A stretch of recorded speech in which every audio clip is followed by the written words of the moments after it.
So this is Mark chapter 8, the scripture for January 10th. And I think this is one of the more poetically structured chapters in Mark. I think a lot of it revolves around this healing of the man who was blind, how Jesus has to heal this man twice. After Jesus heals him the first time, he can see shapes and people walking around, I think, like trees. But then Jesus heals him the second time before he can perceive and before his sight is restored. Now, in the same way, I think that we see this same phenomenon at work with the Pharisees and with the disciples. That before the disciples really understood or began to understand who Jesus is, Jesus had to feed another 4,000 people using just 7 loaves of bread and a few fish. Even then, the disciples don't really see clearly. Later on in the chapter, we see that Peter is the first one to name Jesus as Messiah in the Gospel of Mark. And this is a big deal. The Messiah was the hoped-for one of Israel. And for the Messiah to be coming meant that, big things were going to happen.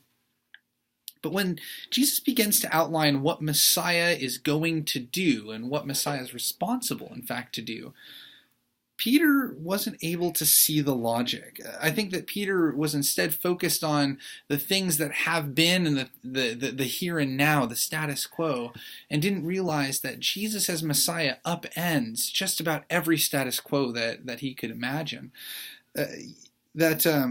Jesus not only came to change the game completely, but that living and dying as Peter knew them were not the same thing as Jesus understood as living and dying. That idea of living and dying, Peter's idea, and the idea that we have of living and dying is essentially a relic of an older time. Instead, Jesus has come in order to make it so that if you're giving your life for something, that's how you're truly going to live. And that those who try to keep their lives wouldn't be worth living. And so Jesus begins to upend these expectations about living and dying. Jesus also comes into conflict with the Pharisees again in this chapter. It's right after Jesus feeds the 4,000 folks.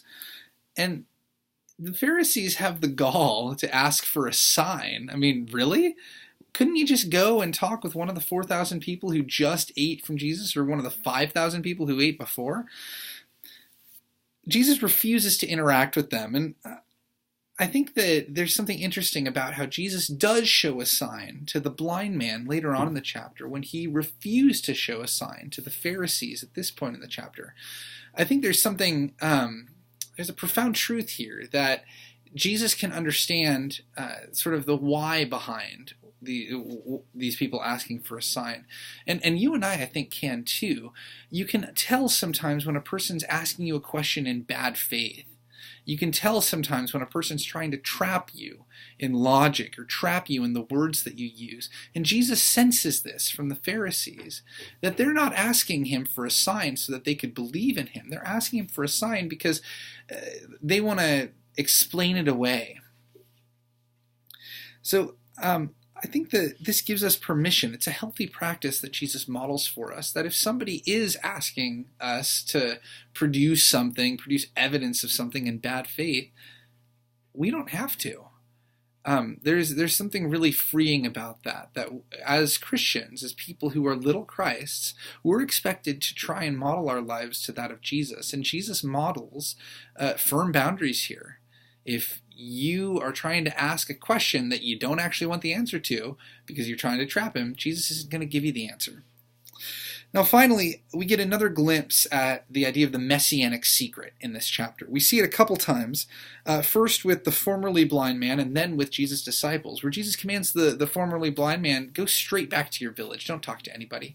And with his disciples, he commands them to say nothing about him being the Messiah.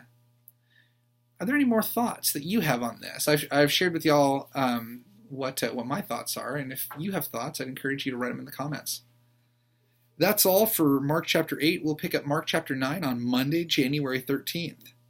May God bless you in your reading of Scripture.